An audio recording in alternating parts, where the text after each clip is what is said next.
In terms of 12,000 sa Pilipinas, dumating ka dito, magkano unang sweldo mo? Unang sweldo? Dito, oo. Kasi 12,000 na umalis ka sa Pinas, kamo eh. Unang sweldo is 25. Pesos, convert Oo, na yan. convert, mga 25. Doble na, at least na doble. Oo. Tapos, Pero sabi ng mga pinsan ko, no, it's too less. Punta ka dito sa US, mag-ano ka. Sabi ko, parang gusto ko yung Dubai. Parang I like it here. okay. Di ba? So eventually, obviously, kasi yung mababang posisyon naman yan. So, yung pinakamalaking, ngayon hanggang ngayon, nagtatrabaho pa sa malaking company. Yes. Oo. So, magkano na tinatanggap na? Dati tumatanggap ng 12,000. Magkano na? Nako, pag nakita to ng mami ko.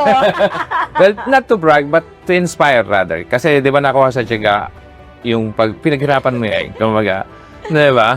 Well, yung transition ng from partition na meron kang kortina sa bed mo. Exactly. So now I'm already living in a three bedroom flat with my cousin, Di ba? and we all are driving our own cars, Exactly. and all of us are earning like Diba? sa Philippines. Grabe.